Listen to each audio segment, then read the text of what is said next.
पहले नहीं थी, लेकिन यह आई। तो आइए सबसे पहले गुरु परंपरा का आदेश लेते हैं मंगलाचरण करके। ओम अज्ञानतिमिरन्धस्य ज्ञानञ्जनशलाकया चक्षुरुन्मीलितं येन तस्मै श्रीगुरवे नमः। श्रीचैतन्यमनोभीष्टं स्थापितं येन भूतले स्वयं रूपः कदा मह्यं ददाति स्वपदान्तिकम्। वन्देऽहं श्रीगुरो श्रीयुतपदकमलं श्रीगुरुन् वैष्णवांश्च श्रीरूपं साग्रजातं सहगण रघुनाथान्वितं तं सजीवम् साद्वैतं सावधूतं परिजनसहितं कृष्ण चैतन्य देवं श्रीराधा कृष्ण पादान् सहगण ललिता श्री विशाखान्वितांश्च।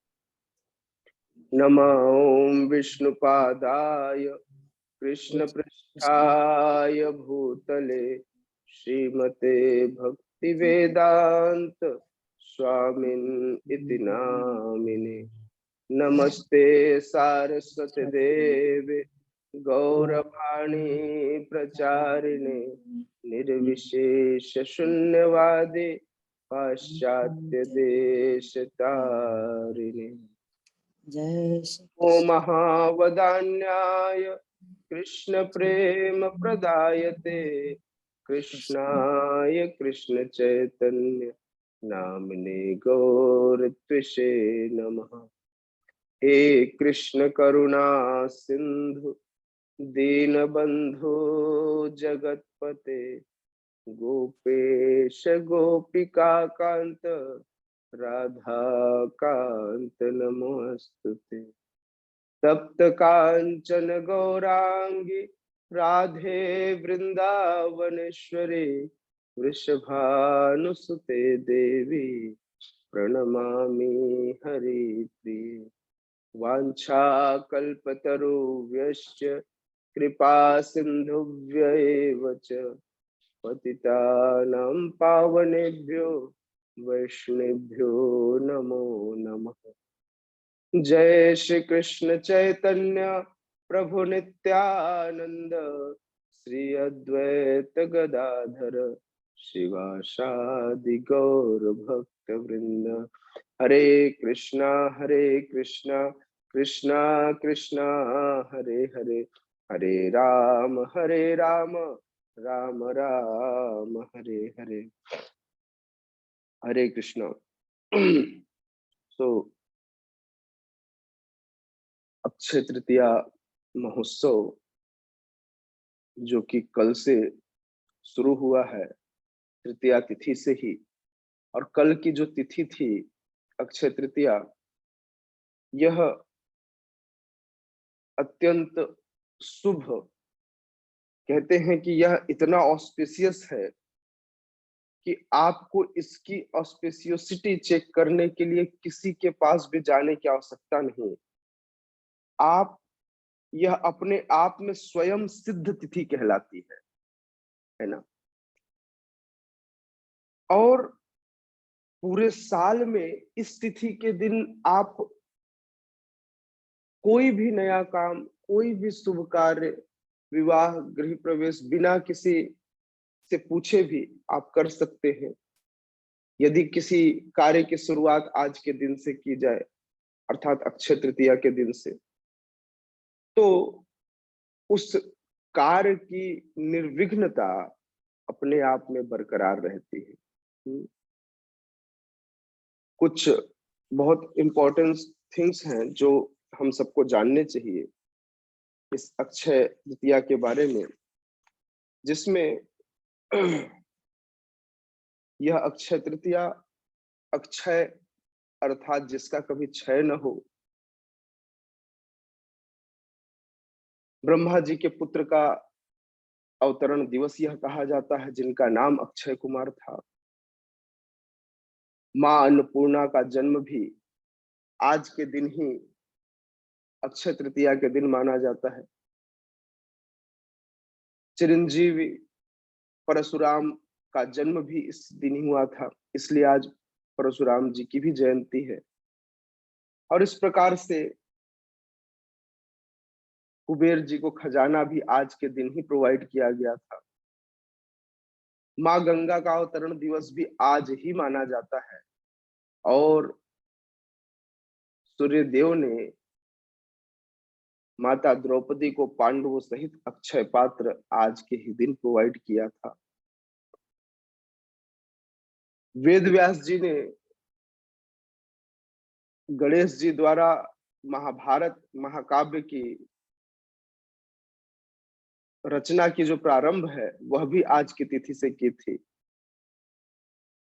जैन धर्म में और हमारे भगवान के अवतारों में आदिनाथ ऋषभदेव जी 13 महीने के उपवास के बाद अपना पारण अक्षय तृतीया के दिन गन्ने के रस से, इक्षु रस से किया था। वृंदावन में बांके बिहारी जी की चरण दर्शन आज के दिन अर्थात अक्षय तृतीया के दिन कराया जाता है। जगन्नाथपुरी में भगवान जगन्नाथ के रथ बनने का शुरुआत हो जाता है अक्षय तृतीया के दिन से। आदि शंकराचार्य ने कनक धारा स्रोत की रचना भी यह अक्षय तृतीया के तिथि से किया था। इस तिथि को सतयुग का प्रारंभ भी माना जाता है।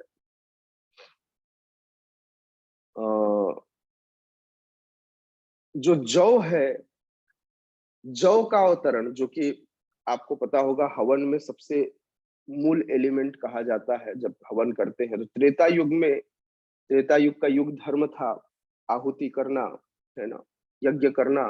तो उस यज्ञ की आहुति में मूल रूप से प्रयोग किया जाने वाला जौ, उसका भी वो फर्स्ट टाइम इंट्रोड्यूस हुआ था अक्षय तृतीया के दिन।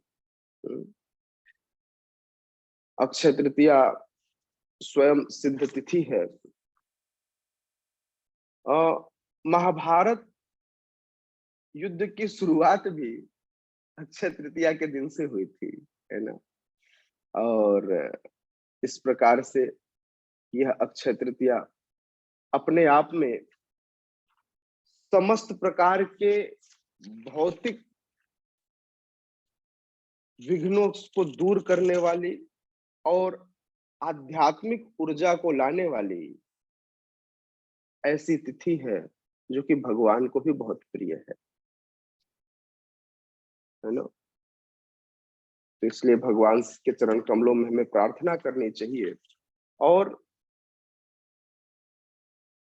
आज के इस ऑस्पेशियस दिन का अर्थात अक्षय तृतीया के दिन का, इस ऑस्पेशियोसिटी को इतना हृदय में धारण करना चाहिए कि पूरे साल भर इसकी जो आध्यात्मिक ऊर्जा है, धनात्मक ऊर्जा है, वह चलती रहे।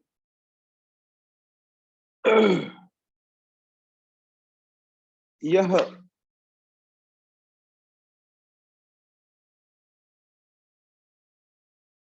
महाभारत जब लिखा गया तो उस महाभारत युद्ध में या उस महाभारत जो काव्य है, उस काव्य में पांडवों की जीवन शैली में अक्षय पात्र का विशेष महत्व आया। उस अक्षय पात्र से कहते हैं हमारे जीवन में जो कुछ भी मिले वह चीज हमें भगवान की तरफ यदि सरेंडर न करे, अर्थात भगवान की ओर शरणागति न प्रदान करे, तो वह वेस्ट है। यह अक्षय पात्र भी अपने आप में पांडवों का भगवान के प्रति समर्पण था। भगवान के पर पूरा भरोसा था, अक्षय पात्र पर भरोसा नहीं था, भरोसा था भगवान पर। और एक ऐसी ही कथा आती है जिसमें दुर्वासा मुनि के शिष्यों सहित सबको इस अक्षय पात्र ने संतुष्ट किया केवल प्रसाद के एक कण से, जिसे बड़े ही प्रेम पूर्वक और श्रद्धा पूर्वक भगवान श्री कृष्ण के चरण कमलों में अर्पित किया गया।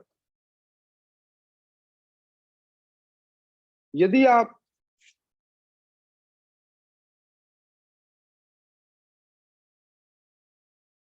इस अक्षय तृतीया की तिथि, जिसमें आज के दिन से चंदन यात्रा प्रारंभ होती है, यदि सबसे पहले आप चंदन यात्रा क्यों क्यों कराई गई चंदन यात्रा, या फिर भगवान क्यों चाहते थे कि ऐसा हो? एक्चुअली भगवान भक्तों पर बहुत कृपालु होते हैं, भक्त वत्सल होते हैं। तो भगवान जानते हैं कि कोई भी व्यक्ति कैसे भक्ति में एडवांस कर सकता है। भगवान संघ के महत्व को बहुत अच्छे से जानते हैं, और उस संघ के महत्व को जानने के कारण भगवान ने भक्तों का संग या फिर अपना संग देने के लिए, जिससे भक्त ज्यादा से ज्यादा इसका लाभ ले सके, उन्होंने इस चंदन यात्रा की बीज बोई या चंदन यात्रा को प्रारंभ कराया। चंदन, जो कि जिसके अंदर बहुत लाइट खुशबू, फ्रेग्रेंस, बहुत हैवी नहीं होती है, लेकिन ऐसी होती है कि आपके हृदय में घुल जाए। हाँ, फ्रेशनेस होता है उसके अंदर, ताजगी भरने वाली चीजें हैं वो। और यह दोनों चीजें गर्मी में व्यक्ति को शीतलता प्रदान करती है। क्योंकि पहले तो ऐसे एसी कूलर या चीजें नहीं हुई करते थे, तो उस समय इस चंदन की बड़ी वैल्यू थी। आज तो लोगों के घर में एसी लग गया, बोले चंदन का क्या करेंगे, नहीं। इसीलिए इसीलिए द्वापर युग में भगवान श्री कृष्ण जब मथुरा पहुंचते हैं, तो उस समय चंदन बनाने की भी विधि है कि प्रॉपर घिसा कैसे जाए, उसमें कितना कर्पूर मिक्स किया जाए, उसमें कितने गुलाब जल डाले जाए। तो एक अंगरखा बनाती थी जिसका नाम था मथुरा में उस महिला का, उसे कहते थे कुब्जा। और वह जो अंगराग है, वह अंगराग केवल और केवल वे किसके लिए बनाती थी? कंस के लिए। और शास्त्र कहता है कि इस अंगराग को बनाने की जो स्किल है, इस स्किल को हर माता जी को सीखनी चाहिए। एक्चुअली बहुत जरूरी है। माताओं का स्किन भी बहुत सॉफ्ट होता है, और उनके लिए जरूरी है, उन्हें अंगराग इस प्रकार से लगाना चाहिए। उनके लिए, जब बच्चे छोटे होते हैं उनके लिए भी चाहिए। और इस तरह से उन्हें अपने शरीर के, आज वेराइटीज ऑफ कॉस्मेटिक प्रोडक्ट्स हैं, उसे छोड़कर इस अंगराग को सही तरीके से बनाने का प्रयास करना चाहिए और इसे लगाना चाहिए। यह स्किल सारी माताओं को आना चाहिए। ऐसा मैं नहीं, ऐसा शास्त्र कहता है। और ऐसे भी कार्य जो घर को जोड़े रख सके, वो माताओं को आने चाहिए। क्योंकि कहीं ना कहीं अगर जिस घर में माताएं इस रिस्पॉन्सिबिलिटी से दूर होती हैं, उस घर में प्रॉब्लम्स ही प्रॉब्लम्स होते हैं। सो कुब्जा का शरीर बहुत टेढ़ा था, वो अनफिट थी, उसका बॉडी पूरा कोड़ था उसे, और उसका कुबड़ निकला हुआ था। वह बहुत ही बदसूरत दिखते थे, जिसके कारण लोग उसे क्रिटिसाइज करते थे। लेकिन भगवान की कृपा से एक ऐसा समय आया जब उसे कृष्ण और बलराम की सेवा का अवसर प्राप्त हुआ, और कुब्जा ने उस समय, क्योंकि जब भगवान गुजर रहे थे तो उन्हें एक बहुत ही अच्छी महक आई। उस महक की ओर भगवान अट्रैक्ट होते गए, और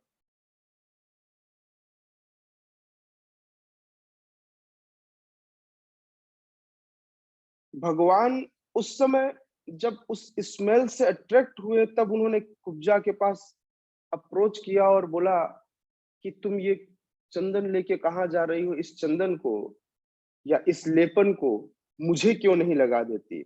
इतना सुनना ही था कि कुब्जा अपने पास किसी को ना आने देती, ना कभी अपने अंगराग को किसी के हाथ से छूने देती। लेकिन भगवान के मुख से यह सुनते ही तुरंत वह बिल्कुल भी बिना किसी डिमांड के, है ना, उसने क्या किया?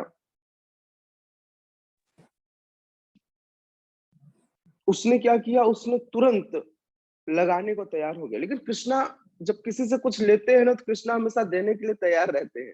कृष्णा कहते तुम चिंता मत करो, यदि तुमने ये मुझे लगाया तो तुम्हें जो भी जीवन में चाहिए होगा वो सब कुछ मिलेगा। कृष्णा कभी भी किसी को भी, है ना, मतलब कोई प्रेम देता है तो कृष्णा उसका कई लाख गुना करके वापस करते हैं। यह कृष्णा का संसार है, यह कृष्णा का मैथमेटिक्स है ना? सो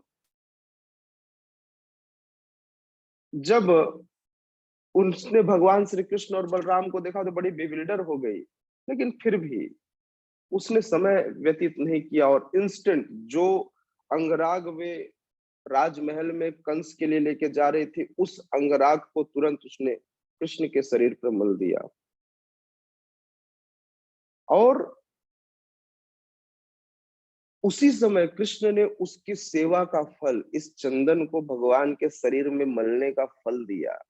और वह फल ऐसा था कि तुरंत कृष्ण ने अपने आपका स्किन यदि आप चंदन लगाएंगे तो सॉफ्ट हो जाएगा, बहुत अच्छा स्मेल करेगा। लेकिन भगवान ने इंस्टेंट कुब्जा को मथुरा की सबसे सुंदर स्त्री बना दिया, है ना?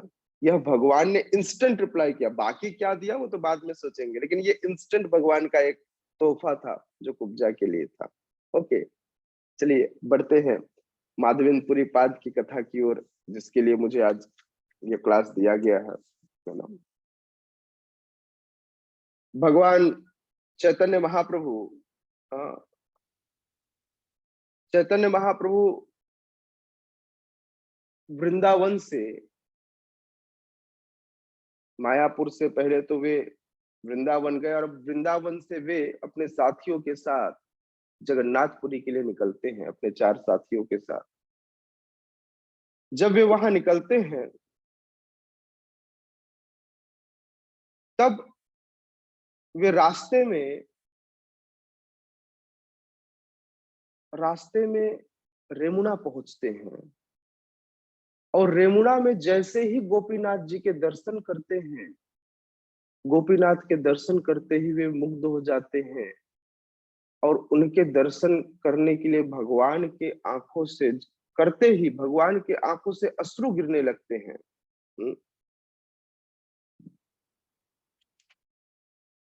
तब चैतन्य महाप्रभु जैसे ही रेमुना पहुंचे, भगवान के दर्शन किए और दर्शन करने के बाद गोपीनाथ विग्रह के चरण कमलों को प्रणाम किए, तो भगवान गोपीनाथ के सिर का पुष्प मुकुट जो है वह महाप्रभु के मस्तक पर गिर गया। एक साथ दो दो कृष्ण दिखाई देने लगे। खैर, चैतन्य महाप्रभु ने इसका कोई एडवर्टाइजमेंट नहीं किया, बल्कि चैतन्य महाप्रभु तो ये देखने लगे कि भगवान ने मुझ पर कृपा की। आज भगवान कह रहे हैं भगवान ने मुझ पर कृपा की। चूड़ा पाया महाप्रभु आनंदित मन, बहु नित्य गीत कैला लया भक्त गण। और इस प्रकार से चैतन्य महाप्रभु नाचने लगे खूब भक्तों के साथ कि आज मुझ पर कृपा हो गई, आज मुझ पर गोपीनाथ ने, हाँ, पुष्प मुकुट मेरे ऊपर गिराया है। तो चैतन्य महाप्रभु बहुत प्रसन्न हुए और अपनी प्रसन्नता का विस्तार वे कीर्तन और नृत्य करके करने लगे। चैतन्य महाप्रभु का के प्रगाढ़ प्रेम और अत्युत्तम सौंदर्य, उनके दिव्य गुणों को देखकर जितने भी वहां पुजारी थे या जो भी लोग वहां उपस्थित थे, वे लोग बड़े आश्चर्यचकित रह गए। बोले ऐसा कौन ये सन्यासी है, इतना यंग सन्यासी है, हाँ, और जिसके शरीर से तेज निकल रहा है। हर व्यक्ति के सामने भगवान अपना स्वरूप प्रकट नहीं करते। बाकी उनके जो नित्य संगी हैं, जो उनके नित्य पार्षद हैं, वे तो सब कुछ जानते हैं। महाप्रभु वहां इसलिए रुके थे क्योंकि वे गोपीनाथ का गोपीनाथ विग्रह को रोज ऑफर होने वाले खीर प्रसाद को पाना चाहते थे। वे चाहते थे कि मुझे यह खीर प्रसाद मिले, क्योंकि उन्होंने इस खीर प्रसाद की महिमा अपने गुरुदेव ईश्वरपुरी से सुन रखी थी। उन्होंने इस घटना का वर्णन किया और घटना का वर्णन करते हुए चैतन्य महाप्रभु कहते हैं, क्षीर चोरा गोपीनाथ प्रसिद्ध तार नाम, भक्त गण कहे प्रभु से आख्यान। बोले इनका नाम ये गोपीनाथ नहीं है, ये खीर चोर गोपीनाथ है। और इस प्रकार से इस विग्रह का नाम खीर चोर गोपीनाथ क्यों पड़ा, इसकी कथा जो है वह चैतन्य महाप्रभु सुनाने लगे। पूर्वे माधव पुरी लागी क्षीर कैल चूरी, अतएव नाम हैल क्षीर चोरा हरि। पूर्व काल में इस विग्रह ने, ये जो गोपीनाथ जी हैं, इन्होंने मेरे परम गुरु माधवेंद्रपुरी के लिए क्षीर का पात्र चुराया था, अतएव भगवान चोर के नाम से खीर चुराने वाले, हाँ, खीर चुराने वाले भगवान के नाम से प्रसिद्ध हुए। एक्चुअली अगर आप बड़े ध्यान से पढ़ेंगे तो एक्चुअली आजकल हम उन्हें खीर चोर गोपीनाथ कहते हैं, लेकिन एक्चुअली उनका नाम है क्षीर चोर गोपीनाथ। क्षीर सागर अर्थात दूध का सागर, और दूध को औटा करके एक विशेष प्रकार का पेय बनाया जाता है, खाने योग्य या पीने योग्य दोनों कह सकते हैं। और उस पेय को खीर या क्षीर कहते हैं। डजंट मैटर इज दैट कि वह भगवान का महाप्रसाद है जो भगवान को ऑफर होता है। तो चैतन्य महाप्रभु बताते हैं एक बार माधवेंद्रपुरी पाद, अच्छा आपको बता दूं, हमारे संप्रदाय के आचार्य हैं, हम ब्रह्म गौड़ी माधव संप्रदाय में बिलोंग करते हैं। ब्रह्म गौड़ी मध्वा संप्रदाय जो है यह ब्रह्मा जी से शुरू हुआ और बाद में ब्रह्मा, नारद, व्यास और मध्वाचार्य आए। और चूंकि इसका प्रचार गौड़ी देश में सबसे ज्यादा हुआ, इसलिए इसे गौड़िया संप्रदाय भी कहा गया। मध्वाचार्य से लेकर माधवेंद्रपुरी पाद तक इस संप्रदाय में भगवान के माधुर्य प्रेम का आगमन नहीं हुआ था। सॉरी, माधवेंद्रपुरी के गुरु तक। माधवेंद्रपुरी पाद के आने के बाद कृष्ण के माधुर्य प्रेम का आगमन यहाँ हुआ है। माधवेंद्रपुरी पाद पहले आचार्य हैं जिन्होंने राधा कृष्ण प्रेम स्वरूप को या माधुर्य प्रेम को या फिर विरह प्रेम को, है ना, विरह रस को लेकर आए हैं।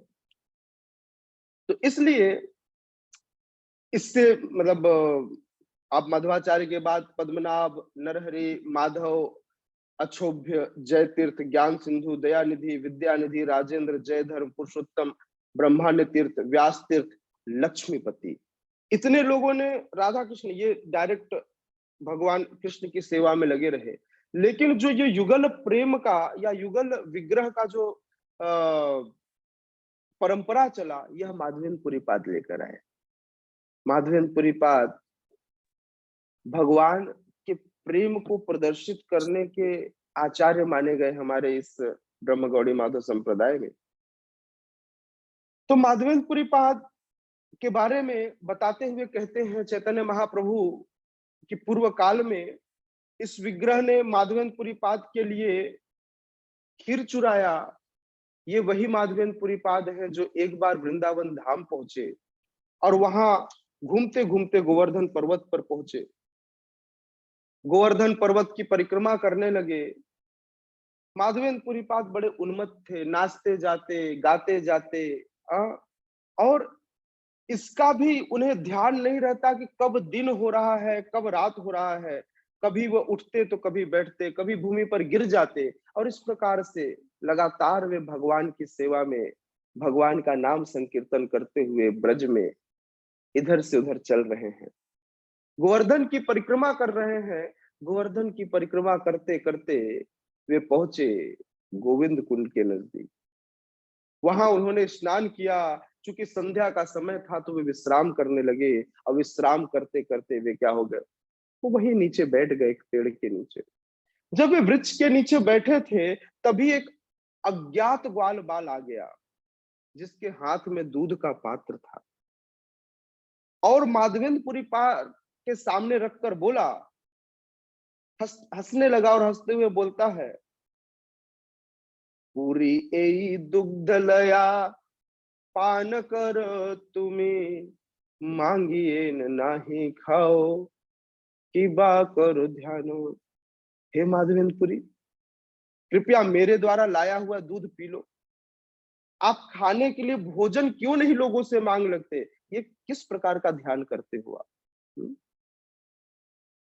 बालकेर सौंदर्य पूरी रहल संतोष, ताहार मधुर वाक्य गेल भूख सुख। उस बालक के सौंदर्य को देखकर माधवेंद्रपुरी अत्यंत संतुष्ट हो गए, और इस प्रकार से उनके मीठे वचन सुनकर ही माधवेंद्रपुरी की सारी भूख, सारी प्यास जो है वह खत्म हो गई। माधवेंद्रपुरी पाद कहते हैं, हे बालक, आप कौन हैं? आप कहाँ रहते हैं? और ये आपको कैसे पता चला कि मेरा उपवास चल रहा है, मैंने कुछ नहीं खाया है? तो वह बालक कहता है, महाशय, मैं ग्वाल बाल हूं और इसी गांव में रहता हूँ। मेरे गांव में कोई भूखा नहीं रहता। मेरे गांव में सबके लिए सब कुछ का इंतजाम किया हुआ है, कोई भूखा नहीं रहता। इस गांव में कोई भी व्यक्ति दूसरे से मांग कर भोजन कर सकता है जिसको भूख लगी हो। कुछ लोग केवल दूध पीकर रहते हैं, और यदि किसी को भोजन नहीं मांगना आता तो मैं उसके लिए सारी वस्तुओं का इंतजाम कर देता हूँ। ऐसा वो बालक कहता है, अयाचन जने आमी दिए आहार। अगर कोई नहीं मांगना चाहता तो कोई बात नहीं, फिर भी मैं उसको प्रोवाइड करता हूँ। अभी मुझे जैसे ही मैं गुजर रहा था, तो यहाँ पर पानी लेने आई हुई कुछ स्त्रियों ने आपको यहाँ पर देखा, तो उन्होंने मुझे बताया और मेरे हाथ में दूध का लोटा दे करके आपके पास भेज दिया। बालक ने आगे कहा, आप जल्दी से दूध पी लीजिए, मुझे आगे गाय दूहने भी जाना है, इसलिए मैं लौट कर आकर यह दूध का पात्र आपसे ले लूंगा। यह कहकर बालक वहां से अंतर ध्यान हो गया। अचानक ही वह बालक गायब हो गया। माधवेंद्रपुरी पाद बड़े आश्चर्यचकित थे। दूध पीने के बाद माधवेंद्रपुरी ने उस पात्र को धोया और एक तरफ रख दिया। फिर उस बालक का वे इंतजार करने लगे। बालक नहीं लौटा, माधवेंद्रपुरी को नींद नहीं आ रही है।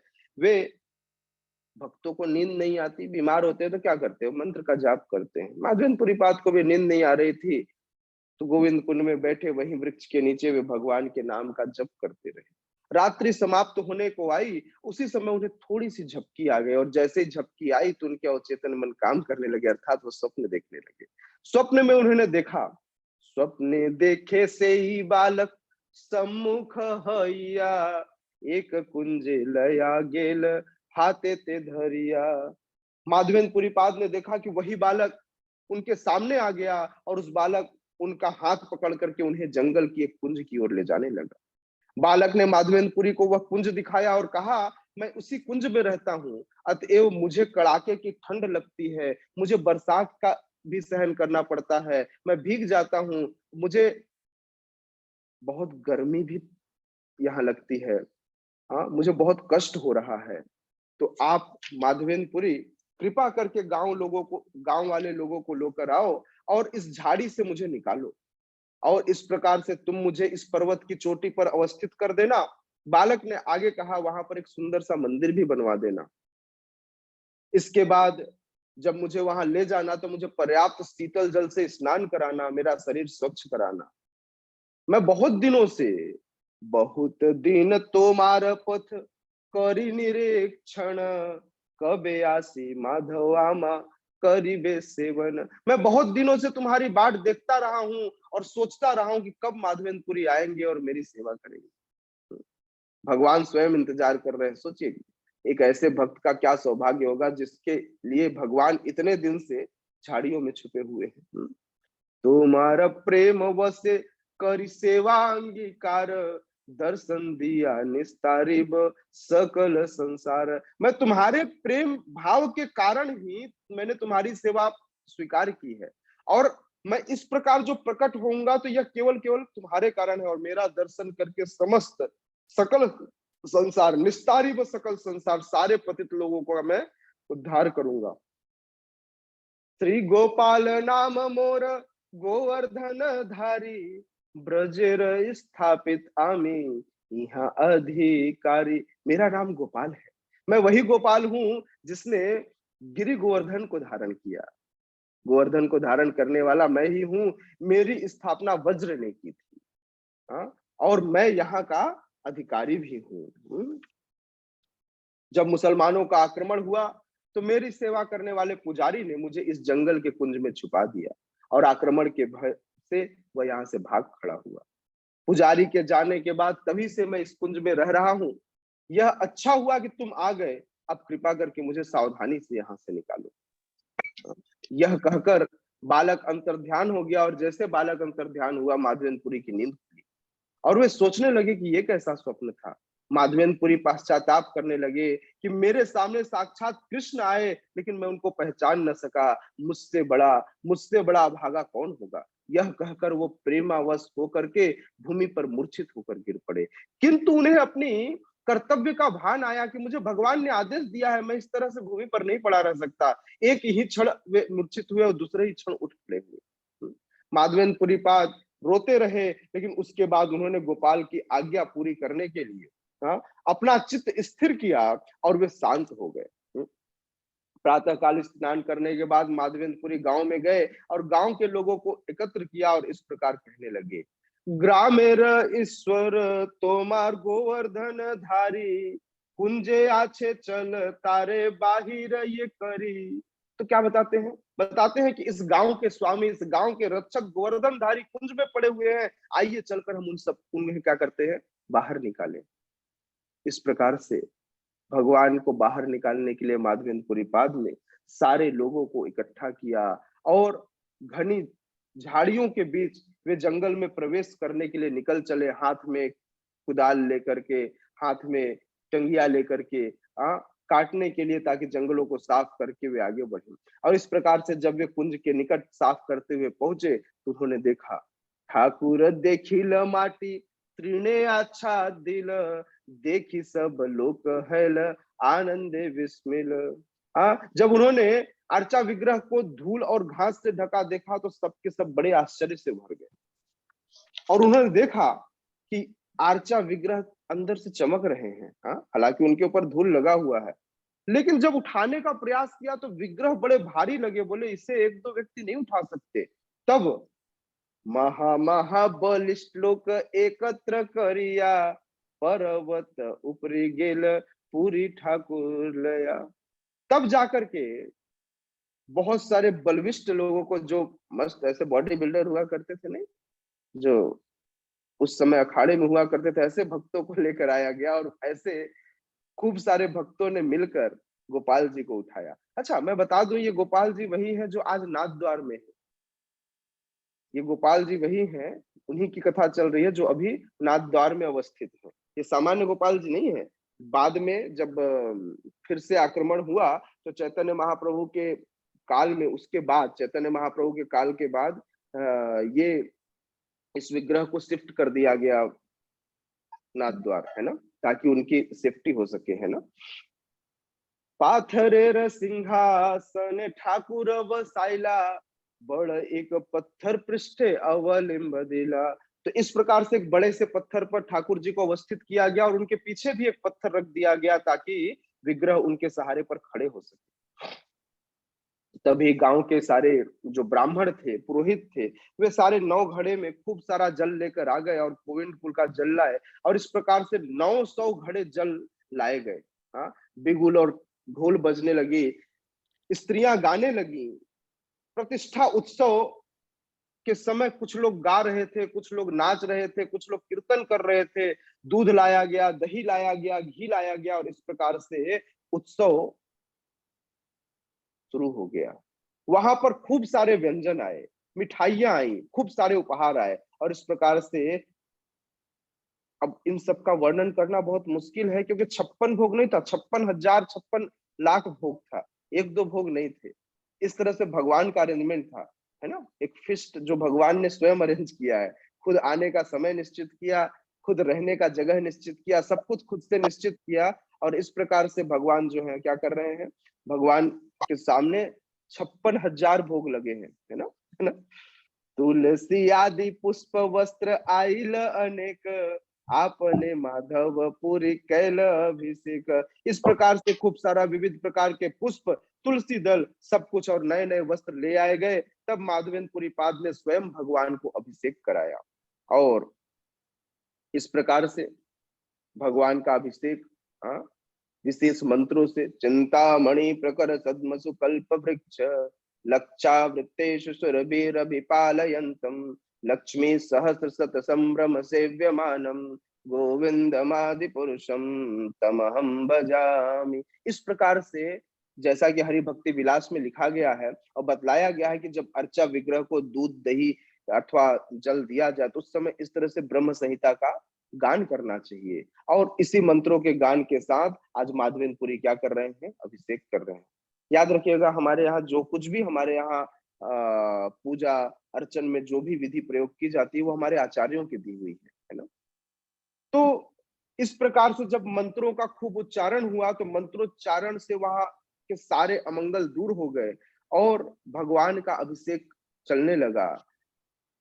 पहले भगवान के शरीर पर खूब तेल मला गया, फिर विविध प्रकार के रस और फलों से उनका अभिषेक कराया गया और भगवान का अभिषेक कराने के बाद भगवान को पुनः सुगंधित तेल से मल करके उनके शरीर को चिकना किया गया। तब अंत में एक शंख में सुगंधित जल भरकर अंतिम अभिषेक संपन्न किया गया। विग्रह का शरीर स्वच्छ करने के बाद उस विग्रह पर नए वस्त्र पहनाए गए और फिर भगवान की आरती हुई। आरती के बाद भगवान को भोग अर्पित किया गया। भगवान को आचमन कराने के बाद भगवान की भोग आरती संपन्न हुई और अंत में सबने अपनी अपनी प्रार्थनाएं भगवान को दी। अब जब गांव वालों को पता चला कि ऐसा कुछ उत्सव चल रहा है, तब उस उत्सव में पार्ट लेने गांव वाले आ गए। अब गांव वालों ने एक बार भगवान का स्थापना हो गया, अब स्थापना के बाद अब उत्सव मनने लगा भगवान के आने की। जैसे भगवान का जन्म होता है जन्माष्टमी के दिन, लेकिन दूसरे दिन हम नंदोत्सव मनाते हैं, तो भगवान के आने का उत्सव मनने लगा। अब इस उत्सव में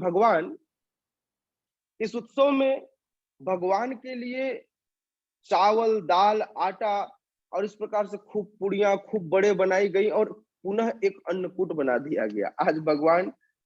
और फिर इसका भोग पुनः माधवेंद्रपुरी ने दूसरे दिन लगाया और लगा करके दूसरे दिन का यह उत्सव है। पहले दिन स्थापना हुई, दूसरे दिन उत्सव होने लगा। इस प्रकार से अलग अलग गांव में जब पता चला, मथुरा तक इसकी ख्याति फैल गई, तो अलग अलग गांव से लोगों ने फिक्स कर लिया और अलग अलग दिन आकर के गोपाल जी को भोग लगने लगा। इसलिए हर दिन उस समय मतलब कई महीनों तक उत्सव चलता रहा। यह भगवान का अरेंजमेंट था, जहां पर माधवेंद्रपुरी पाद के केवल आने और भगवान की सेवा स्वीकार करने के मध्य में यह ऐसा प्रकरण हुआ कि उत्सव कभी बंद ही नहीं हुआ। वहां लगातार उत्सव चलते रहे महीनों महीनों तक। और भगवान इस तरह से अपना 2 साल तक सेवा कराते रहे। 2 साल बाद रेगुलर इस तरह की सेवा चलने के बाद गोपाल जी पुनः माधवेंद्रपुरी के स्वप्न में आए और स्वप्न में आकर के माधवेंद्रपुरी से उन्होंने कहा, माधवेंद्रपुरी से कहा कि हे माधवेंद्र,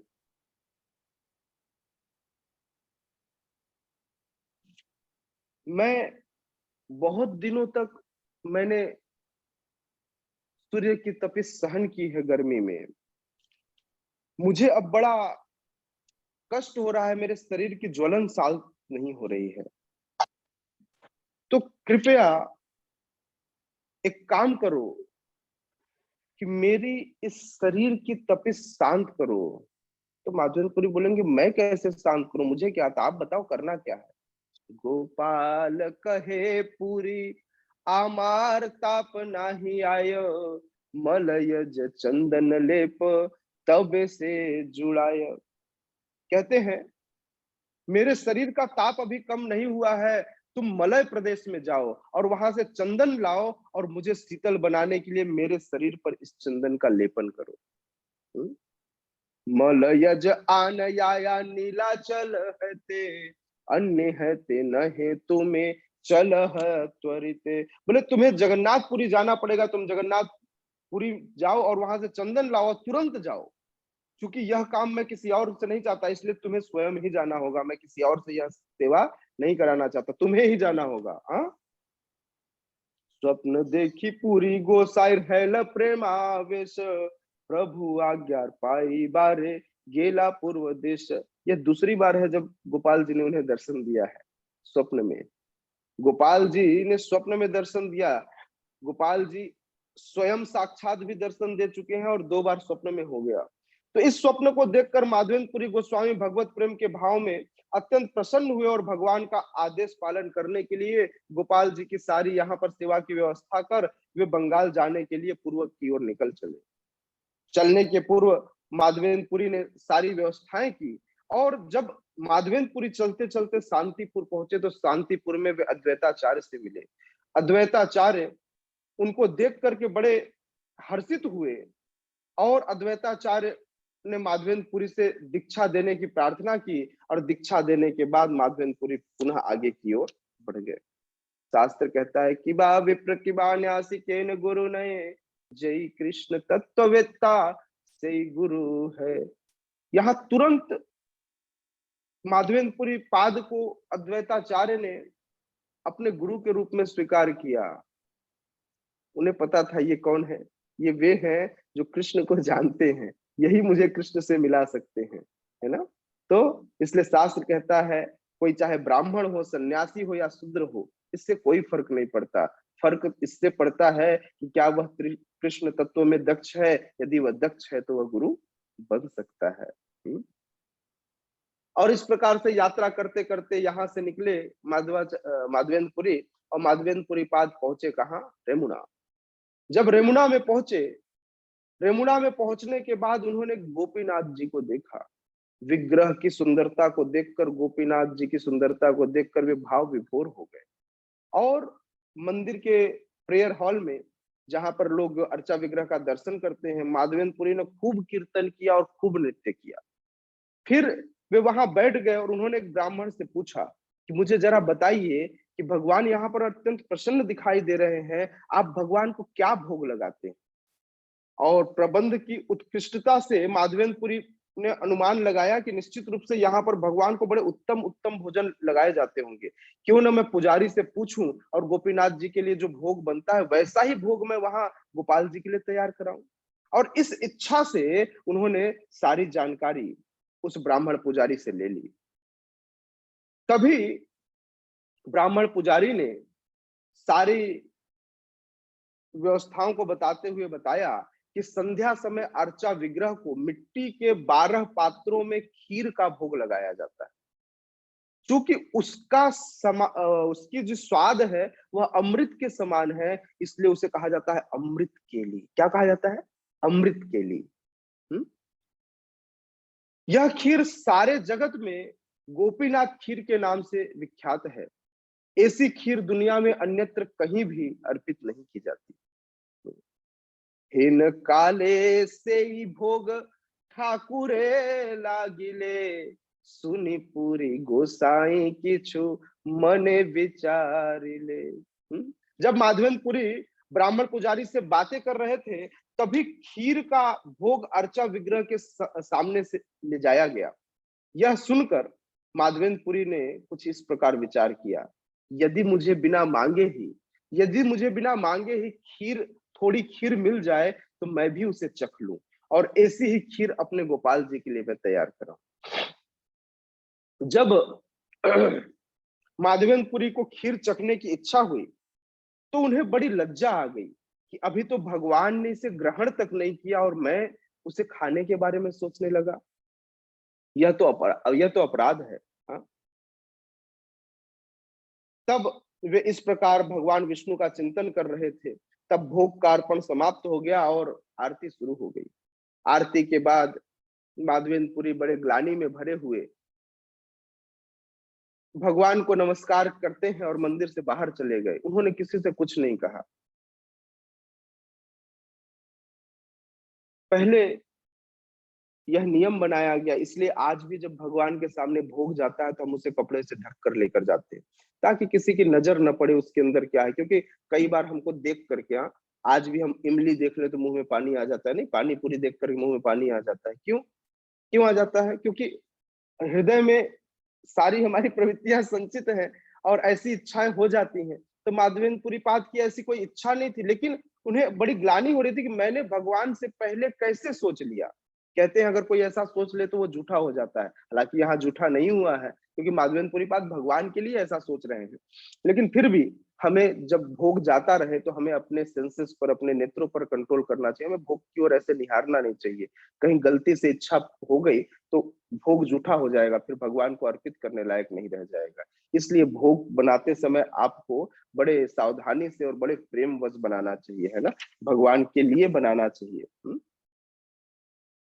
माधवेंद्रपुरी जैसा परमहंस इस कब से भूखा है, उसने कुछ नहीं खाया, लेकिन कहते हैं कि ऐसे परमहंस प्रेम भक्ति से ही संतुष्ट हो जाते हैं। उन्हें भूख प्यास के कार्यकलाप उनके लिए बाधक नहीं बनते। माधवेंद्रपुरी इसलिए चले गए कि जब उन्होंने अर्चा विग्रह को अर्पित थोड़ी खीर खाने की इच्छा हुई तो उन्होंने सोचा कि यह एक अपराध हुआ है और अर्चा विग्रह को जो भोग लगाई जा रही उसे मैं खाना चाह रहा था। माधवेंद्रपुरी तुरंत वहां से निकलकर रेमुना के खाली बाजार की ओर चले गए और वहां जाकर बैठ गए। वहां बैठकर वे कीर्तन करने लगे। उन्होंने किसी से न कुछ मांगा, न ही कुछ खाया। इसी बीच मंदिर के पुजारी ने अर्चा विग्रह को शयन करा दिया, भोग निकाल कर ले गए। पुजारी अपना दैनिक कार्य समाप्त करके सोने चला गया और जैसे ही वह सोया तो उसने अपने स्वप्न में गोपीनाथ जी को देखा। गोपीनाथ जी पुजारी को कहते हैं, निज कृत्य करी पुजारी करिल शयन, स्वप्न ठाकुरासी बोलिला वचन। उठ पुजारी कर द्वार, उठ पुजारी कर द्वार विमोचन, क्षीर एक राखिया छी सन्यासी कारण। हे पुजारी, कृपया उठो और मंदिर का पट खोलो। मैंने खीर का एक पात्र सन्यासी माधवेंद्रपुरी के लिए चुरा रखा है। धड़ार अंचले ढाका एक खीर है, तो मार ना जाने लाता हाँ आमार माया। यह खीर का पात्र मेरे कपड़े के पर्दे के पीछे है। तुम मेरी माया के कारण उस पात्र को देख नहीं पाए। तुम लाए तो 12 पात्र थे, लेकिन लेकर वापस 11 ही पात्र, तुमने ध्यान नहीं दिया। मैंने एक पात्र पहले से चुरा कर, जब तुम भोग लगा कर गए तो मैंने चुरा कर रख लिया था।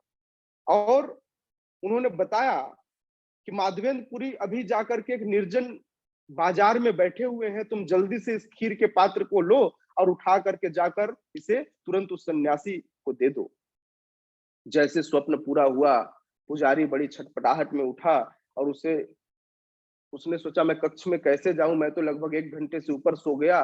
तो तुरंत उसने स्नान किया और जाकर के भगवान का पट खोला। रात्रि में ही, अभी सुबह नहीं हुआ है, अभी कोई ब्रह्म मुहूर्त का समय नहीं है, रात्रि में ही लगभग 11 साढ़े 11 बज रहे होंगे, क्योंकि 9 बजे भगवान को सुला के वो गया था।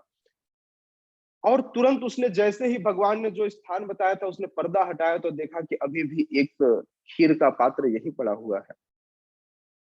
तो जैसा कि भगवान ने, अर्चा विग्रह ने निर्देश दिया था, वह तुरंत मंदिर से उस खीर के पात्र को लेकर बाहर आ गया और उसने द्वार बंद करके वह उस पात्र को लेकर गांव के उस निर्जन स्थान की ओर, उस हाट बाजार की ओर चल पड़ा, जहां पर वह माधवेंद्रपुरी की खोज करने लगा।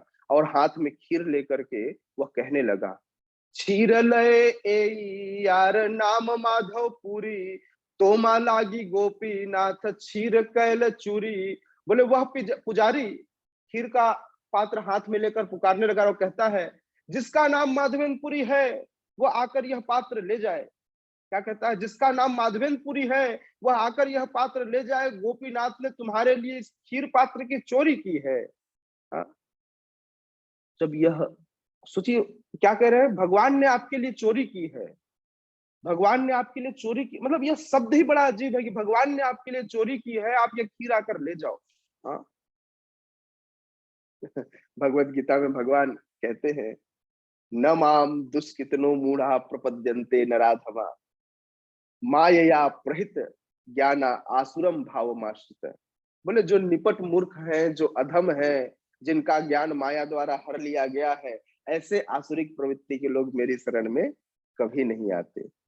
लेकिन जब भक्त भगवान को बड़े हृदय से पुकारता है या भक्त उनके समक्ष आता है, तो भगवान उसके सामने अपने आप को प्रकट कर देते हैं।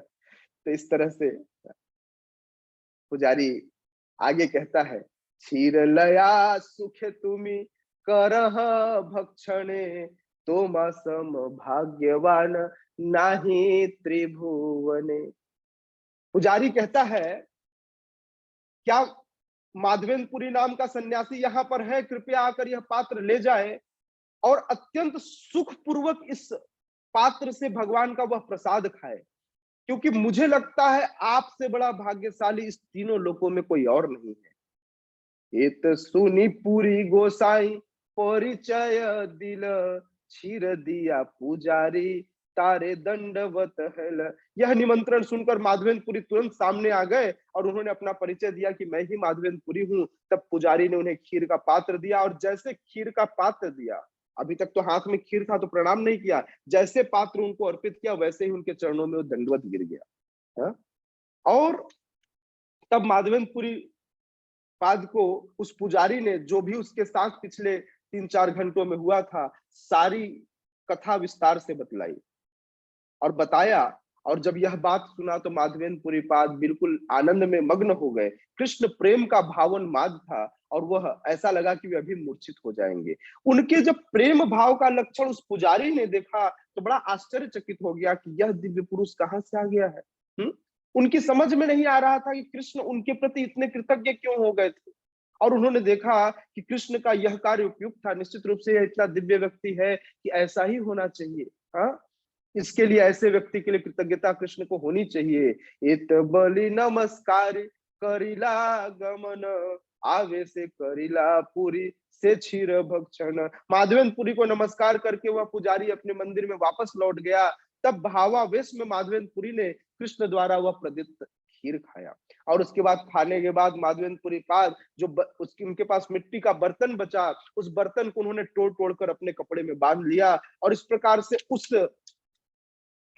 मिट्टी के बर्तन को, उस मिट्टी के टुकड़ों को, खंड खंड को वो हर दिन एक एक खंड को खाते रहे। और जैसे ही उसे खाते वो भावावेश में आ जाते, मूर्छित हो जाते, आनंद में मग्न हो जाते। ये भगवान की सब अद्भुत कथाएं हैं। लेकिन जब उन्होंने अपने कपड़ों से उस खंड खंड को बांधा, तभी वो सोचने लगे कि अगर यह कथा पुजारी ने किसी और को बताई तो सुबह लोग इस चमत्कार को देखने के लिए वो मेरे पास आएंगे और भीड़ लग जाएगी, यह ठीक नहीं है। अतः रात्रि में ही, सुबह होने से पूर्व ही माधवेंद्रपुरी पाद वहां से निकल गए और जगन्नाथपुरी के लिए चले गए। क्योंकि वे सोच रहे थे कि कहीं उस स्थान पर वहीं से उन्होंने गोपीनाथ जी को दंडवत प्रणाम किया और वे यमुना से चले गए, क्योंकि उनको लगा कि क्योंकि गोपीनाथ जी की यह लीला सामान्य नहीं है, लोग इस चमत्कार को देखने के लिए यहाँ भीड़ लगाने लग जाएंगे और मैं बिल्कुल भी यह ख्याति नहीं चाहता। कभी भी माधवेंद्रपुरी पाद इस तरह से ख्याति नहीं चाहते थे, लेकिन भगवान जिनको देना चाहते हैं, भगवान जिनको देना चाहते हैं, आप उनके लिए, उनको आप रोक नहीं सकते। भगवान तो ख्याति ऐसे ही दे देते हैं अपने भक्तों को। हाँ, भगवान बिना योग्यता विचार किए सब कुछ देते हैं। हाँ, योग्यता विचार करी किछु नहीं पाई। यदि आप योग्यता विचार करेंगे तो हम लोग के अंदर कोई योग्यता नहीं है, लेकिन फिर भी भगवान क्या करते हैं, भगवान सब कुछ अपने भक्तों को प्रोवाइड करते हैं। मैं ये नहीं कह रहा हूँ माधवेंद्रपुरी के अंदर योग्यता नहीं, माधवेंद्रपुरी तो सर्व योग्य व्यक्ति है जिनके लिए भगवान को यह ख्याति देनी ही चाहिए। माधवेंद्रपुरी चलते चलते जगन्नाथपुरी पहुंचे। वे जगन्नाथपुरी जाते समय जगन्नाथ के नामों का बार बार गान करते, हे गोविंद, हे गोपाल, केशव माधव, दीन दयाल। और इस प्रकार से जगन्नाथ जी के दर्शन बड़े प्रेम आनंद में वश होकर उन्होंने दर्शन किए। और श्री माधवेंद्रपुरी जब भाव विभूत होकर खड़े हुए तो जैसे पुनः जब जगन्नाथ जी के दर्शन करते तो फिर भूमि पर गिर पड़ते, कभी हंसते, कभी नचते, कभी गाते, कभी कुछ करते। इस प्रकार से उनकी ख्याति उनके पहुंचने से पहले ही जगन्नाथपुरी में पहुंच गई थी कि एक सन्यासी जो है वो जगन्नाथपुरी आ रहा है। जब उन लोगों ने उनको देखा तो ये समझ गए ये माधवेंद्रपुरी ही है। जब उनको लोगों ने पहचाना तो पहचानते ही वे सारे के सारे माधवेंद्रपुरी के पास आ गए और माधवेंद्रपुरी के पास आकर के उनकी सेवा के लिए माधवेंद्रपुरी जो ने बताया कि मैं गोपाल जी के लिए विग्रह के लिए चंदन की लकड़ी एकत्र करने आया हूँ। हालांकि माधवेंद्रपुरी पाद के पास कोई पैसा नहीं था, कुछ रुपया नहीं था, बहुत महंगे थे ये सारे चंदन की लकड़ी, है ना। लेकिन फिर भी माधवेंद्रपुरी पाद ने बिना किसी भगवान के ऊपर समर्पित होकर सारा कुछ कार्य करते हुए जगन्नाथपुरी पहुंचे। वहां लोगों को बताया, जगन्नाथ जी ने अपने सेवकों से उस चंदन की लकड़ी की व्यवस्था कराई और इस प्रकार से कर्पूर चंदन दे करके कागजी कार्यवाही कर करके, क्योंकि चंदन की लकड़ी जगन्नाथपुरी से बाहर नहीं ले जाई जा सकती, तो कागजी कार्यवाही राजा से करवाई और उनको उसका ऑथोराइज्ड पेपर दे करके वहां से विदा किया। साथ ही साथ 2 सेवक दे दिया, क्योंकि उतनी लकड़ी उठा करके इतने दूर ले जाना आसान नहीं था। वे वृद्ध थे माधवेंद्रपुरी। रास्ते में चुंगी अर्थात कर वसूलने वाले, राज्य में सीमा कर लेने वाले लोग होते तो उनके लिए भी एक राजा से लिखित पत्र दिला दिया ताकि उनको कोई वह कर न देना पड़े। और इस प्रकार से पुनः यात्रा करते हुए भगवान जगन्नाथ को प्रणाम कर, उनके चरण कमलों में प्रणाम कर वे वहां से निकल गए और पुनः वे वापस उसी रास्ते से रेमुना एगेन पहुंचे और गोपीनाथ जी के पास पहुंचे। गोपीनाथ जी के चरण कमलों में प्रणाम कर वे कीर्तन करते हुए नृत्य करने लगे। जब गोपीनाथ के पुजारी ने माधवेंद्रपुरी को आया देखा तो उनको नमस्कार किया और उन्हें पुनः खीर प्रसाद दिया। रात में माधवेंद्रपुरी वहां विश्राम किए। अब रात्रि में आज पुनः फिर उनको गोपाल जी ने दर्शन दिया। गोपाल जी आते हैं और कहते हैं, कर्पूर सहित घसी ए सब चंदन, गोपीनाथेर अंगे नित्य करह लेपन। हे माधवेंद्रपुरी, उन्होंने देखा कि वो कहते हैं कि मुझे पहले ही सारा चंदन और कर्पूर मिल गया है, तुम सारे चंदन को कर्पूर के साथ घिसकर गोपीनाथ जी के विग्रह पर इसका लेपन कर दो। जब तक यह समाप्त न हो जाए तब तक तुम इसका लेपन करते रहो। मेरे शरीर और गोपीनाथ के शरीर में कोई अंतर नहीं है, ये दोनों अभिन्न है। ये दोनों क्या है? ये दोनों अभिन्न है। अतएव यदि तुम गोपीनाथ के शरीर में यह चंदन लेप करते हो तो वह मेरे शरीर के लेप के समान ही है। इस प्रकार मेरे शरीर का ताप कम हो जाएगा। द्विधाना भाविहना करिह किछु मने, विश्वास करी चंदन देह आमार वचने। मेरे आदेशानुसार कार्य करने में तुम तनिक भी संदेह मत करो, मुझ पर विश्वास रखो और जो आवश्यक है वह करो। इतना आदेश देकर गोपाल जी अंतर्ध्यान हो गए और माधवेंद्रपुरी जाग गए। उन्होंने तुरंत गोपीनाथ के सभी सेवकों को बुलाया और वे सब वहां पर उपस्थित हो गए। माधवेंद्रपुरी पाद कहते हैं, प्रभुर आज्ञा है एई कर्पूर चंदन, गोपीनाथेर अंगे नित्य करह लेपन। कहते हैं कि मुझे अभी अभी भगवान से आज्ञा प्राप्त हुई है, गोपाल जी के लिए मैं वृंदावन के गोपाल जी के लिए मैंने यह कर्पूर और चंदन लाया था, लेकिन उन्होंने यह आदेश दिया है कि इसे नियमित रूप से गोपीनाथ जी के विग्रह पर लेपन किया जाए। जब यह बात पुजारियों ने सुना तो सारे के सारे पुजारी अत्यंत प्रसन्न हो गए और उन्होंने गर्मियों में यह सारा चंदन गोपीनाथ के शरीर में लेप लगाने के लिए प्रयोग किया।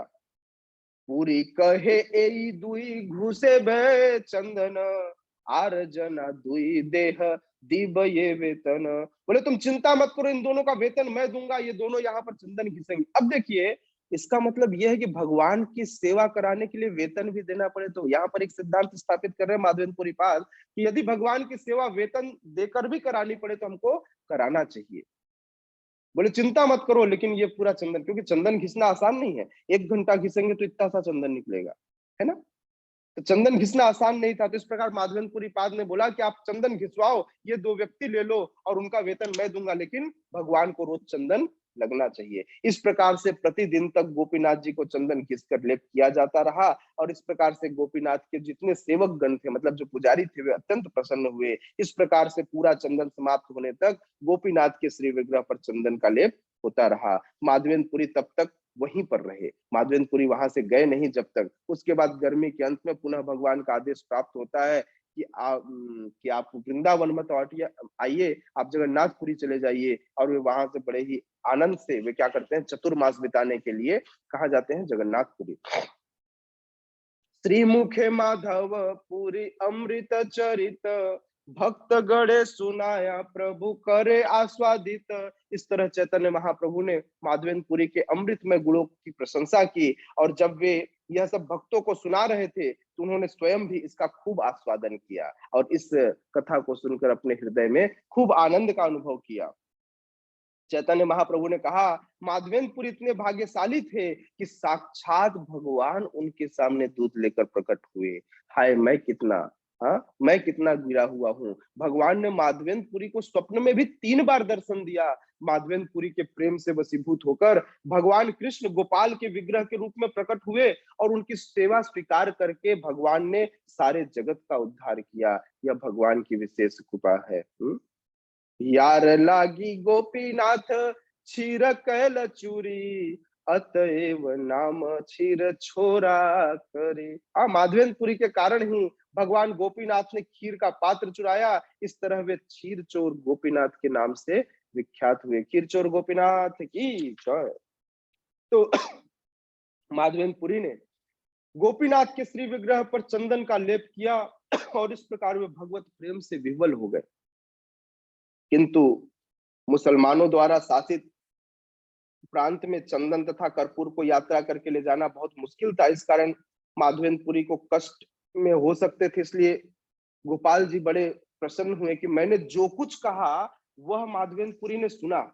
माधवेंद्रपुरी को अब कष्ट नहीं देना चाहिए और माधवेंद्रपुरी को इस कष्ट से मुक्त कर देना चाहिए। इसलिए उन्होंने बोला, इतने दूर लाने की आवश्यकता नहीं है वृंदावन, तुम वहीं गोपीनाथ जी के चरण कमलों में ही, गोपीनाथ के शरीर पर ही यह पूरा का पूरा चंदन लगा दो। इस प्रकार से भगवान ने, यह कौन बता रहे हैं, चैतन्य महाप्रभु बता रहे हैं कि भगवान ने जानबूझकर माधवेंद्रपुरी के कष्ट को दूर करने के लिए गोपाल के विग्रह को यह ज्ञात हो गया था कि उनको परेशानी हो सकती है, इसलिए अपने भक्त में बहुत अनुरक्त होने के कारण उन्होंने क्या बोला, उन्होंने कहा सारा चंदन लेपन वहीं गोपीनाथ जी के विग्रह में कर दो। क्या बोलते हैं, महादयामय प्रभु भक्त वत्सल, चंदन परि भक्त श्रम करेल सफल।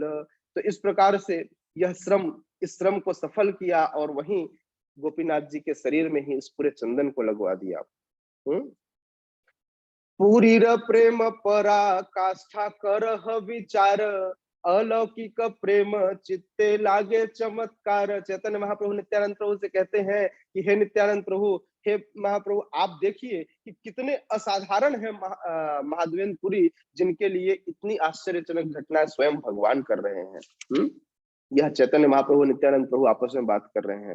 चैतन्य महाप्रभु ने आगे बताया कि माधवेंद्रपुरी अकेले रहा करते थे, वे पूर्ण विरक्त थे और सदैव मौन रहते थे। वे किसी भी भौतिक वस्तु में रुचि नहीं रखते थे और संसारी बातें करने के भय से अकेले रहते थे।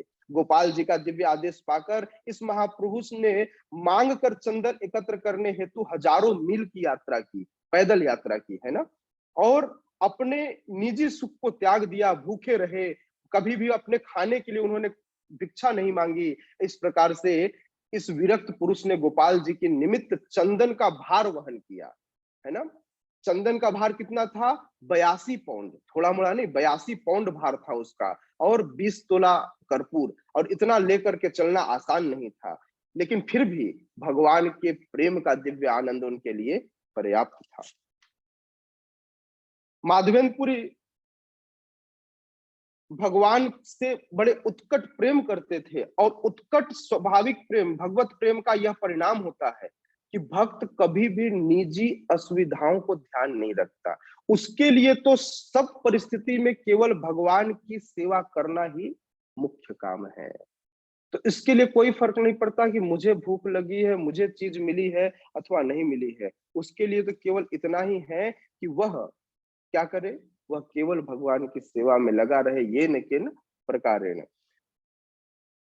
गोपाल जी यह दिखलाना चाहते थे कि माधवेंद्रपुरी कृष्ण से कितना प्रगाढ़ प्रेम करते हैं, और उस प्रेम को दिखाने के लिए गोपाल जी ने उन्हें चंदन लाने को भेजा। ऐसा नहीं भगवान की तपिश नहीं शांत हो रही थी, वे माधवेंद्रपुरी की ख्याति, माधवेंद्रपुरी के भक्तिमत्ता को स्थापित करना चाहते थे, उनका गुणगान करना चाहते थे, उनको ग्लोरीफाई करना चाहते थे।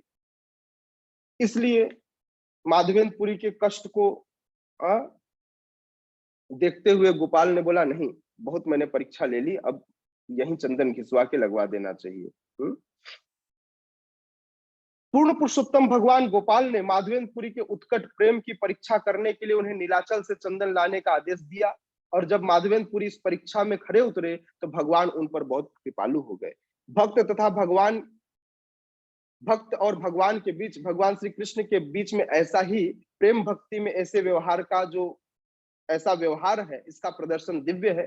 साधारण व्यक्ति के लिए इसे समझ पाना संभव नहीं है। सामान्य व्यक्तियों में इतनी क्षमता नहीं होती कि वे इसे समझ सको, और न ही कोई भगवान की ऐसी सेवा कर सकता। यह कहकर चैतन्य महाप्रभु ने माधवेंद्रपुरी का एक बहुत ही प्रसिद्ध श्लोक गाया।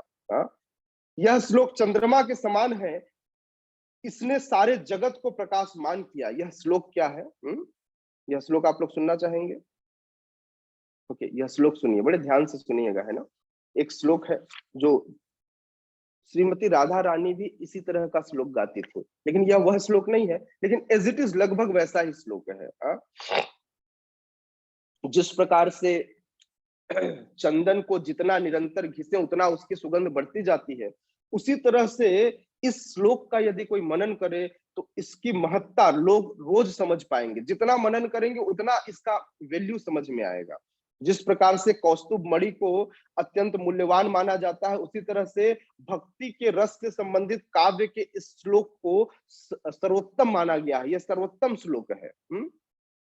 वास्तव में इस श्लोक को श्रीमती राधा रानी ने स्वयं कहा था, और उनकी कृपा से ही माधवेंद्रपुरी के मुख में, क्योंकि ये शब्द और ये श्लोक और कहीं नहीं मिलेंगे, लेकिन यह राधा रानी का वह श्लोक है। ऐसा कौन बता रहे हैं? चैतन्य महाप्रभु बता रहे हैं, और उनकी कृपा से ही माधवेंद्रपुरी के मुख से यह शब्द प्रकट हुए। केवल चैतन्य महाप्रभु ने इस श्लोक के काव्यतम का आस्वादन किया है, इसे समझने के लिए कोई चौथा व्यक्ति समर्थ नहीं है ना। पृथ्वी पर जीवन के अंतिम काल में माधवेंद्रपुरी पाद बारंबार इस श्लोक को पढ़ते रहते थे, है ना। तो आइए उच्चारण करते हैं, मैं बोलता हूं, आप बड़े ध्यान से सुनिएगा। अयि दीन दयार्द नाथ हे मथुरा नाथ दावलोकस्य से हृदयं त्वदलोक कातरं दैत भ्राम्यति कि करोम्यहम्। अयि दीन दयार्द नाथ हे मथुरा नाथ कदावलोक्य से हृदयं त्वदलोक कातरं दयित भ्राम्यति किं करोम्यहम्। हे नाथ, हे परम कृपालु स्वामी, हे मथुरापति, मुझे फिर आप कब दर्शन देंगे? श्रीमती राधा रानी के वचन है, ध्यान से सुनिएगा। क्या कह रहे हैं? राधा रानी कह रही, हे नाथ, हे परम दयालु स्वामी, हे मथुरापति, मुझे आप कब दर्शन देंगे? आपका दर्शन न कर पाने के कारण मेरा विक्षुब्ध हृदय अस्थिर हो चुका है। हे प्रिय, अब मैं क्या करूं? मुझे समझ में नहीं आ रहा है ना। तो इस प्रकार से जब जब इस श्लोक का गान करते, इस श्लोक को पढ़ते ही चैतन्य महाप्रभु अचेत हो जाते। जब जब उनको याद आता माधवेंद्रपुरी का यह श्लोक, चैतन्य महाप्रभु घंटों तक विचलित रहते, और इस प्रकार से वह विह्वल थे, किसी के वश में न थे। चैतन्य महाप्रभु भावावेश में यह सुनाते सुनाते गिर पड़े तो नित्यानंद प्रभु तुरंत उन्हें अपनी गोद में उठा लिए, और चैतन्य महाप्रभु क्रंदन करते हुए फिर से उठ बैठे, और चैतन्य महाप्रभु के शरीर में अष्ट सात्विक विकार उत्पन्न हो जाता। चैतन्य महाप्रभु हुंकार भरने लगते, इधर उधर दौड़ने लगते, कभी हंसते, कभी रोजते, कभी नाचते, कभी गाते, और इस प्रकार से चैतन्य महाप्रभु का पूरा शरीर कांपने लगता। चैतन्य महाप्रभु पूरा श्लोक नहीं सुना पाए, उन्होंने बारंबार इतना ही कहा, अई दीन अनी दीन अई दीन कहते, और इतना कहते ही वे क्या हो जाते? बेहोश हो जाते। वे बोल नहीं सकते, उनकी आंखों से अश्रु, नयनम गलद सुधारया वदनम गद गद रुद्धया गिरा, बोल नहीं पाते, आंखों से अश्रु झरने लगता, कंठ अवरुद्ध हो जाता। हाँ, कंप स्वेद पुलकाश्रु स्तंभ वैवर्ण्यम, निर्वेद विषाद जांड्यम, गर्व हर्ष दैन्यम, यह अष्ट सात्विक विकार है। यह विकार है, ये सारे लक्षण चैतन्य महाप्रभु के शरीर में दिखाई देते। तो इस प्रकार से माधवेंद्र पुरीपाद से हमें प्रार्थना करनी चाहिए और इस श्लोक के प्रेम भाव को हमें फील करना चाहिए। जिस प्रकार से गोपीनाथ के सारे सेवकों ने जब महाप्रभु का भावावेश देखा तो गोपीनाथ जी का पट खोल दिया है। यह कथा चल रही है कहां पर? यमुना में। कौन सुना रहे? चैतन्य महाप्रभु सुना रहे। तो इस श्लोक के प्रेम भाव के द्वार खोल दिए और गोपीनाथ के सारे सेवकों ने महाप्रभु को भावावेश में नृत्य करते देखा और उनके चारों तरफ जो है भीड़ लग गई। तो वे बाह्य चेतना में आए और उसके बाद अर्चा विग्रह को भोग समर्पित हुआ, सुमधुर ध्वनि के साथ आरती संपूर्ण हुई और पुजारी मंदिर से बाहर आ गए और उन्होंने खीर के सारे 12 पात्र जो है आज चैतन्य महाप्रभु को अर्पित कर दिए गोपीनाथ जी के, है ना। गोपीनाथ के महाप्रसाद के सारे खीर पात्र श्री चैतन्य महाप्रभु के समक्ष रखे गए। वे बड़े प्रसन्न हो गए और भक्तों को खिलाने के लिए उन्होंने 5 पात्र स्वीकार किए। हाँ, 5 पात्र लिए, क्योंकि पूरा का पूरा स्वीकार नहीं किए। उन्हें पता था कि यह बहुत सारे लोगों के लिए है, मैं अकेले नहीं ले सकता। उन्होंने 5 पात्र स्वीकार किए और शेष 7 जो बचा हुआ था वो पुजारी की ओर बढ़ा दिए। फिर महाप्रभु द्वारा लिए गए 5 पात्रों को, खीर को 5 भक्तों में बांटी गई और उन्होंने सबने प्रसाद ग्रहण किया। कौन कौन? 5 लोग आए थे, चैतन्य महाप्रभु के अलावा 4 लोग। इस तरह से सबने एक एक पात्र लिया और इस तरह से गोपीनाथ के विग्रह से अभिन्न चैतन्य महाप्रभु पहले ही खीर के पात्र का आस्वादन गोपीनाथ के रूप में वो कर चुके थे। फिर भी भक्ति प्रकट करने के लिए उन्होंने भक्त के रूप में, भक्तावतारम भक्ताख्यम नमामि भक्त शक्तिकम, आज भक्त के रूप में उन्होंने पुनः इस खीर को लिया और रात्रि में महाप्रभु ने उस मंदिर में संकीर्तन करने में अपना समय व्यतीत किया और प्रातः काल मंगल आरती देखकर वे वहां से चले गए। इस तरह से चैतन्य महाप्रभु ने गोपाल जी, गोपीनाथ और माधवेंद्रपुरी के दिव्य गुणों का आस्वादन अपने मुख से किया और सारे भक्तों को कराया। इस तरह से हम सबको भी इस रस का आस्वादन करना चाहिए और कृष्ण प्रेम के इस भावन मत में डूब जाना चाहिए। Thank you so much. Hare Krishna. अब हमें कुछ सिद्धांत है जो सिद्धांत हमें सीखना चाहिए माधवपुरी के जीवन से। इवन दो माधवपुरी को पता था, वे नहीं जानते थे कि चंदन कैसा होता है, कैसे उसे काम करना है, लेकिन भगवान के आदेश पाते ही उन्होंने एक क्षण की भी देरी नहीं की। तो जब भी हमें गुरु परंपरा से कोई आदेश मिले तो हमें एक क्षण की भी देरी नहीं करनी चाहिए, भले आपको पता हो अथवा न हो। आपको उसे जानने के लिए कृष्ण पर निर्भर होना चाहिए। हमें देखना चाहिए किस प्रकार से जगन्नाथपुरी श्री गोपाल जी टोल्ड, श्रीनाथ जी टोल्ड, गोपाल जी का ही नाम श्रीनाथ जी है। Shrinath ji told to Madhavendrapuri to go Jagannathpuri. ये जगन्नाथपुरी जाना बहुत एक्सपेंसिव था, वो कोई सस्ता यात्रा नहीं था, लेकिन फिर भी जबकि स्वयं माधवेंद्रपुरी के पास कुछ नहीं था, फिर भी भगवान के चरण कमलों में अपने आप को समर्पित करके, सरेंडर करके वे वहां से चल पड़े और सीधा उन्होंने बिना सोचे माधवेंद्रपुरी ने पुरी के लिए सीधा रास्ता पकड़ लिया। कहां से? वृंदावन से। कृष्णा देखना चाहते थे कि माधवेंद्रपुरी का मूड ऑफ सर्विस क्या है। तो कई बार हमारा भी mood off service Krishna check करते हैं। कई बार हमारे पास भी ऐसी ऐसी सेवाएं आती हैं, हमको लगता अच्छा ये सेवा मुझे करनी है, मुझे तो कुछ आता नहीं है। डोंट वरी, करना तो कृष्ण को सब कुछ है ना। हमें कुछ नहीं करना, कृष्ण तो खाली मूड चेक करते हैं, है ना। तो इस प्रकार से माधवेंद्रपुरी पाद अपने जीवन से हमें सिखाते हैं कि कैसे कृष्ण सब कुछ हर जीव के जीवन में, कैसे हम अपने आप को सिंपल रख के, सामान्य रख करके भगवान का इंस्ट्रूमेंट बन सकते हैं। हमें भगवान का इंस्ट्रूमेंट बन जाना चाहिए। इंस्ट्रूमेंट खुद से नहीं चलता, इंस्ट्रूमेंट को कोई चलाता है। यदि हम भगवान के इंस्ट्रूमेंट बनेंगे तो भगवान हमको चलाएंगे। हमारी परेशानी क्या है ना, हम खुद से चलना चाहते हैं। प्रभु जी मुझे ये भी पढ़ना है, प्रभु जी मुझे ये कोर्स करना है, प्रभु जी। अभी हमारे कुछ भक्तों ने हमारे जो गुरु हैं उनसे कहा कि समय ज्यादा हो गया है, बट सॉरी 5 मिनट और ले लो, चलिए 2 मिनट में खत्म करता हूँ। ओके, तो उनसे कहा कि हमने भक्ति वैभव नहीं किया, हमें भक्ति वैभव कराइए, प्रभु जी ये कोर्स कराइए। प्रभु जी ने बोला जब तक आपको जो इंस्ट्रक्शन दिया जा रहा है आप वो इंस्ट्रक्शन फॉलो नहीं करेंगे तो किसी कोर्स का कोई मतलब नहीं। यही माधवेंद्रपुरी पाद अपने जीवन से सिखाना चाहते हैं कि आप कितना भी कोर्स कर लो, भक्ति शास्त्री कर लो, भक्ति वैभव कर लो, या फिर आप जाकर के भागवत महाविद्यालय में आप जीवन भर पढ़ाई करो, लेकिन ऐसे पढ़ाई का कोई फायदा नहीं। आपका सिर्फ एक काम है, simply you have to surrender unto the lotus feet of Krishna and guru parampara, that's it. आपको खुद से कुछ नहीं करना, आपको खुद से कुछ नहीं चाहिए। आपको तो पूछना चाहिए कि प्रभु जी मेरे लिए क्या अच्छा है, मुझे क्या करना चाहिए। हम अपने मन में ही सब कुछ बना लेते हैं, मुझे ये चाहिए, मुझे ये चाहिए, मुझे ये चाहिए। नहीं, आपको पूछना चाहिए। गुरु परंपरा का यही वैल्यू, इसीलिए इस गुरु परंपरा का बहुत इंपॉर्टेंस है।